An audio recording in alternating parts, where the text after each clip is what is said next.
very excited to be here with a group of leaders from across sectors to explore Judge Steve Leifman's very successful Miami model, where he's been able to really help deal with some of the people with serious mental illness, people who are living homeless, with addiction issues, and find really credible solutions so that we don't increase the size of our jail population, but really offer hope and recovery for some of the most vulnerable members of our communities. And of course, we were especially excited because this group of leaders had the opportunity to come down south together on the new Brightline, which was a wonderful experience. Also afforded us the opportunity to talk, to get to know each other before we ended up in workshops together.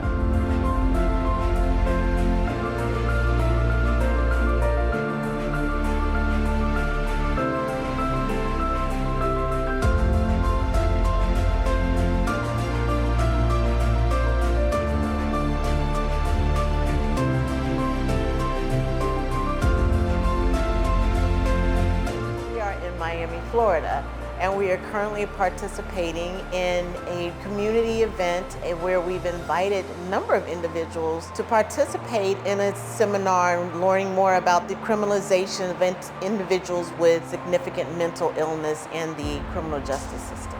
We know that this is something that should have been addressed a long time ago, and that we still have a long way to go in order for us to really get a grip on handling these matters.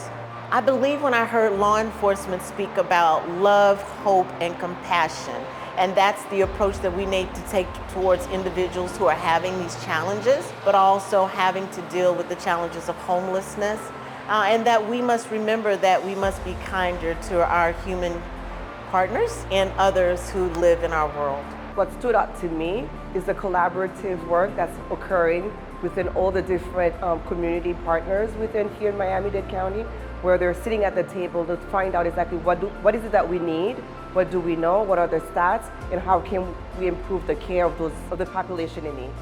For us as a health insurance company, what we know is there is no health without mental health.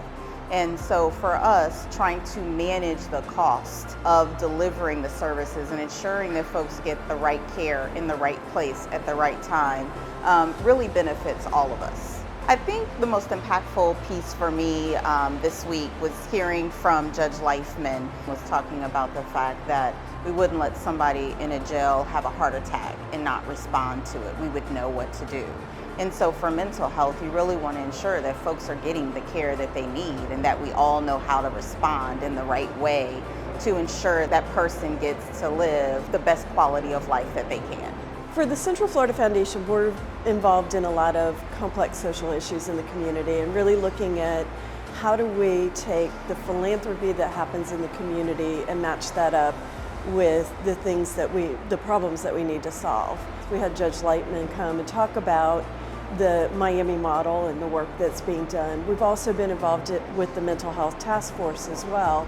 And so really looking at combining those two things and looking at how do we, as the community, get involved in solutions. And so we really felt strongly that this was one step in the right direction, and being together with many different community leaders representing mental health and the justice system and county and others, I think is a good step in the right direction to trying to solve some of our issues. Being exposed to a model that is working or will work, because there's still components of it that have yet to be completed, but I think looking at something that works gives us a starting point to say, how do we get to this point? Our end result may look a little bit different than the end result that we have here, but I think it's a good starting point for us to have conversation. I think there's still more people who need to be added to the mix, and there's a lot of efforts that are going on around the community, but it's really looking at how do we combine those efforts so that we can get the results we want, which is really to benefit the people who are suffering from severe mental illness and helping them to get the treatment they need. What's most important is the peer model.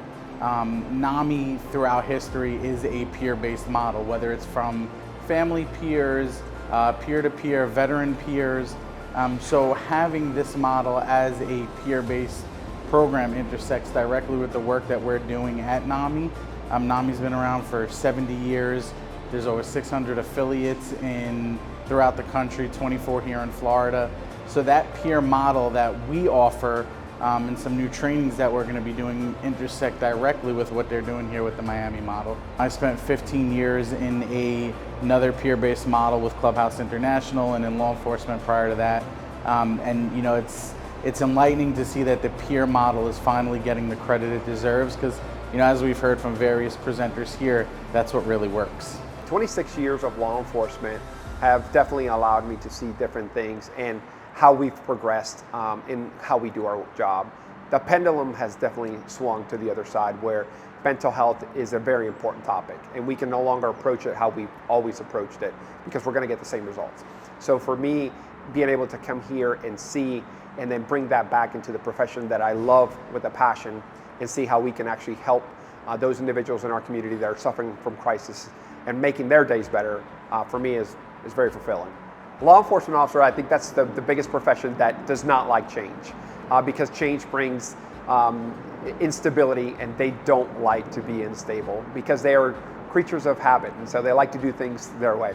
But I think once they start seeing the benefits and how it's actually helping the community, and how it's actually helping them do their job better, it's an easier sell, and to have them buy in on the program is not too hard, because once we demonstrate and show them the proof of their small change can make a huge impact, that's when we're actually reaching our goals. We are helping teach stakeholders from around the country how to restructure our system so that we get better outcomes for people with serious mental illnesses. The current system doesn't work. It is expensive, it wastes huge critical tax dollars, and it certainly doesn't do much to help people get into recovery. And so we've been very fortunate here in Miami-Dade.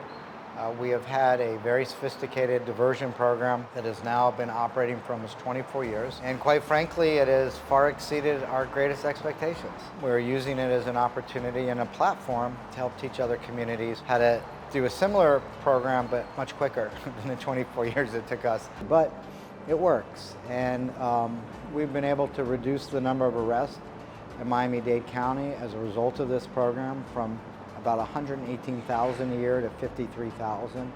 Our jail audit went from about 7,400 to 4,400. Our police shootings were significantly reduced. And we closed one of our 3 main jails here in Miami-Dade County at an actual savings of $12 million a year. It's been 10 years closed, so it's about $120 million in real savings for the taxpayers. In the past, half of my speech was convincing people there was a problem. And why? They don't care. They all know now there is a problem. Now they just want to know what the solutions are.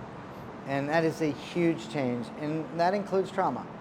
You know, there's enough research now, and if you open your eyes, and it's not an excuse, we just now know we need to treat it if we're going to get a better outcome. And that's what we tell people. Look, this isn't about not sending people to jail. It's sending the right people. And if you don't want them to come back, then you got to get to the root cause. And if the root cause is trauma, you have to get them treated. You know, hopefully people have learned enough through these 2 days to go back and start to make some of the same and similar structural changes that we've been able to do.